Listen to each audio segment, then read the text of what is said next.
Bonjour everyone, Sean Maloney here on the streets of Perpignan with my good friend New Zealand rugby legend Karl. Ça va? Bonjour, good. How are you, mate? You well? Oh, looking forward to this, mate. Looking forward to it. Yeah, big couple of weeks coming up. If I've got one complaint about France, croissants almost too perfect. Mate, I'll put that on my card for you.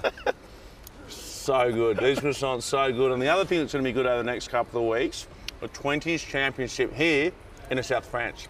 What I like about this competition, Sean, is the uninhibitedness of these teams that come across. The It's way a big they're able word to, for you. I know, don't ask me to spell it. But the way they're able to use their skills, the miss passes, they look at the top grades, their kicks, the way they back themselves. That's what I really love about this competition. It's also the progression of a number of these youngsters we've seen. So from an Aussie perspective, going back to 09, 2011, Dave Pocock, Michael Hooper as well, a couple of the Aussie stars to come out of the 20s World Cup. Yeah, Will Guinea as well. He played here, didn't he? But I don't like to trump you, but I will.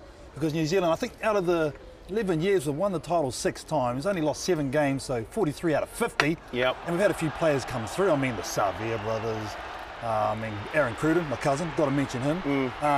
Retallick, Brady Retallick, he goes all right. We get it, mate. New Zealand, we get it. Do you want me to keep going? We get it. New Zealand are good at rugby. We get it. But you know what? I mean, New Zealand really identify and use this competition as a springboard for guys to go onto the top grade. I think a lot of countries have recognised that, and it just continues to get better.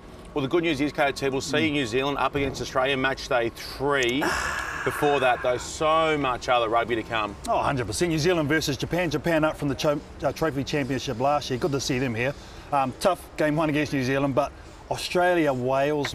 Wales, for me, this young kid, Dane Black, he's going to be good. Australia, what do you reckon? Samisi Tupou, the winger for Australia, we've seen him in Super Rugby in recent weeks, and they've got a big guy up front, Essie Hangana. He's like me, with you on top of my shoulders. Back to back as well. He's a giant, I reckon, off the back of Essie. Samisi finishing out wide. Straight away, too good. Wait, too good, you're dreaming. Dreaming. Hey, short round too, by the way.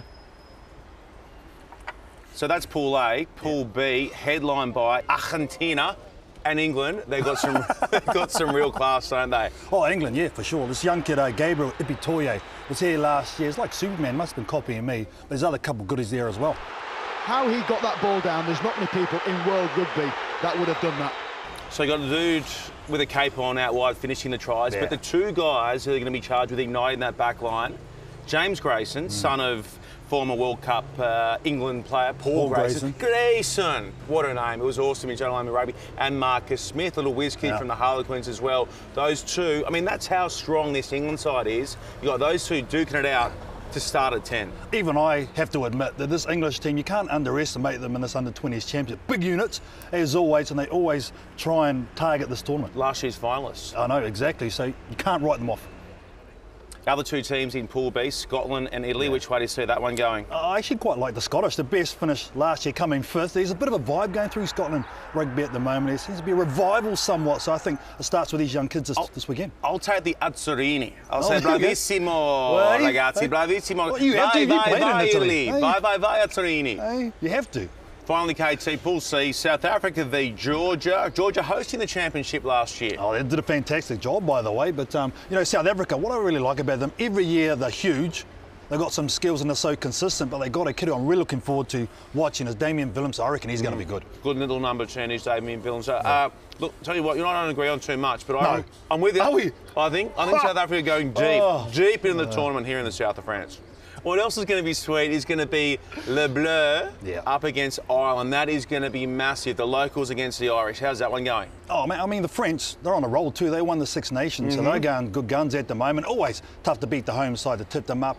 They'll be inspired. I'm picking the French. I'll give you Le Bleu, despite the fact I love saying Allez Le Bleu, and I'll take the Irish. Sean Maloney, I've got to go Irish, inspired by the performances of their national team. I reckon off the back of that, up they go.